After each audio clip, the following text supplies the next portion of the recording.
Baik, halo semuanya. Perkenalkan, nama saya Sakagung. NIM saya C10 51201070.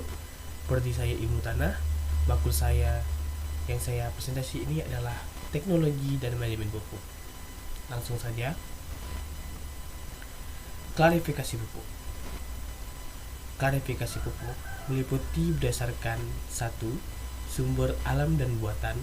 2. Kandungan unsur hara, tunggal dan majemuk. 3. Reaksi dalam tanah, asam, basah, dan netral. Yang keempat, bentuk, padat, dan cair. Sumber. Pupuk alam adalah pupuk yang bahan-bahannya berasal dari alam, baik yang dapat langsung dimanfaatkan maupun yang memerlukan proses pengolahan. Contoh pupuk alam adalah kompos.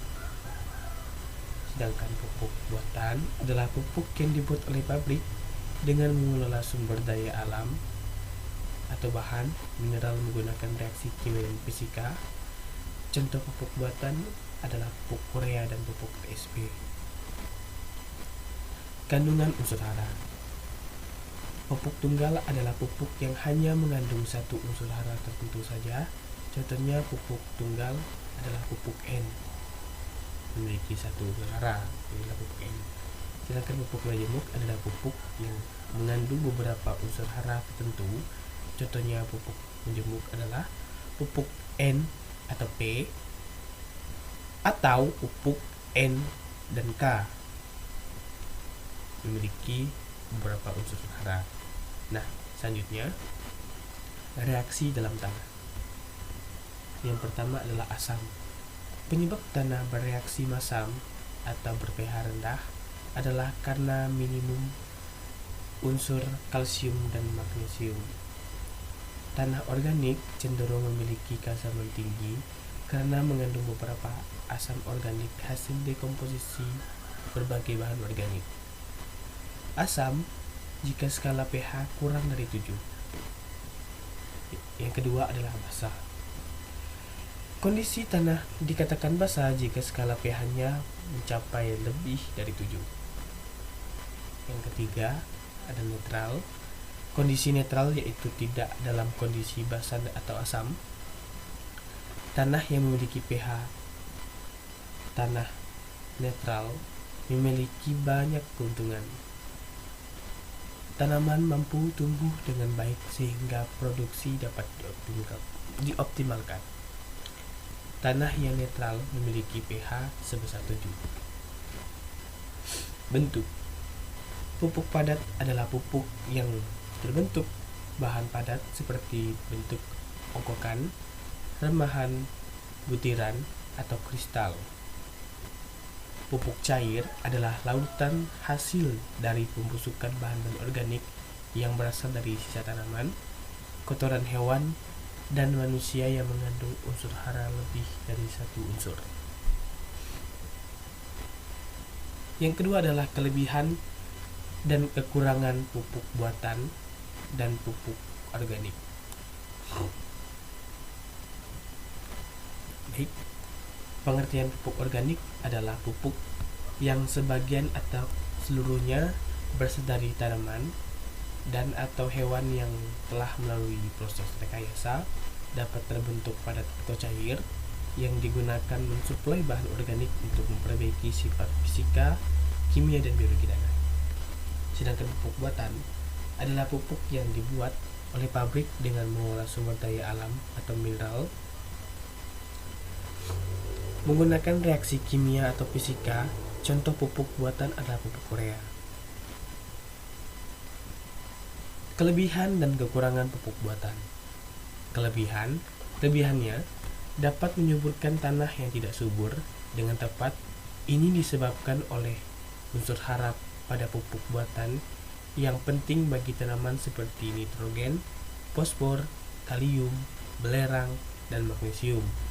Unsur hara yang terkandung dalam pupuk kimia juga lebih cepat terurai dan mudah diserap oleh tumbuhan.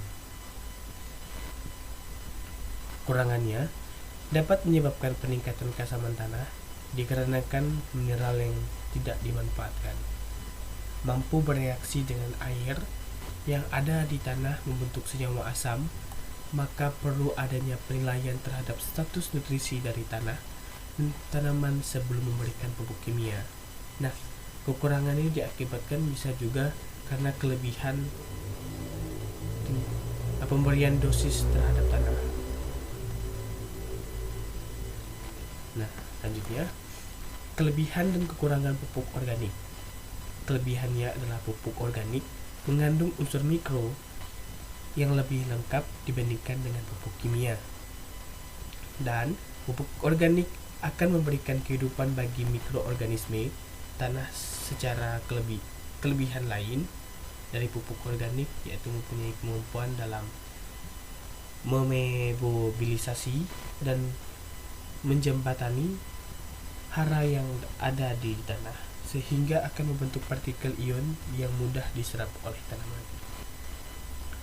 Kekurangan, kandungan unsur hara dalam pupuk organik sulit diprediksi, dan respon tanaman terhadap pupuk organik lebih lambat, serta pupuk organik sering menjadikan faktor pembawa hama penyakit karena mengandung larva dan telur serangga sehingga tanaman dapat diserang. Yang ketiga selanjutnya adalah pembuatan kompos. Kompos berasal dari hasil pelapukan dari bahan organik, baik secara sengaja maupun tidak sengaja. Bila didefinisikan secara lengkap, maka kompos adalah sisa-sisa bahan organik yang telah mengalami pelapukan, bentuk secara berubah menjadi seperti tanah, tidak berbau, dan mengandung unsur yang dibutuhkan tanaman. Nah, ini cara pembuatan kompos. Yang pertama, siapkan sampah rumah tangga yang akan diolah menjadi pupuk kompos. Selanjutnya, pisahkan sampah organik atau sisa makanan dedaunan dengan plastik. Nah, sampah organiklah yang nantinya akan dijadikan sebagai pupuk kompos. Selanjutnya, siapkan wadah berukuran besar untuk membuat kompos. Jangan lupa bahwa wadah harus dilengkapi dengan penutup agar pupuk yang dibuat tidak akan terkontaminasi. Selanjutnya, masukkan tanah secukupnya ke dalam wadah yang telah diisi dengan sampah organik.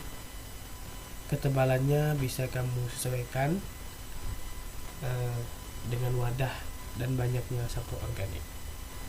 Selanjutnya, siram permukaan tanah tersebut menggunakan air secukupnya. Langkah berikutnya, pastikan sampah disimpan secara merata. Sebisa mungkin ketebalan sampah setara dengan ketebalan tanah. Selanjutnya, siram dengan air yang telah bercampur E4 atau E4. Masukkan sampah organik yang telah dicampur arang, sekam, dan kapur pertanian ke dalam wadah. Langkah selanjutnya, masukkan lagi tanah ke dalam wadah. Kali ini tanah berperan sebagai penutup sampah. Langkah terakhir, tutup wadah dengan rapat dan biarkan sekitar 3 minggu. Dan setelah 3 minggu, kompos ini bisa digunakan. Baik, terima kasih atas waktu dan tempat ini. Saya mengucapkan banyak terima kasih. Saya mohon maaf jika perkataan maupun kosakata saya kurang jelas. Saya mohon maaf. Sekali lagi saya mengucapkan terima kasih dan sampai jumpa.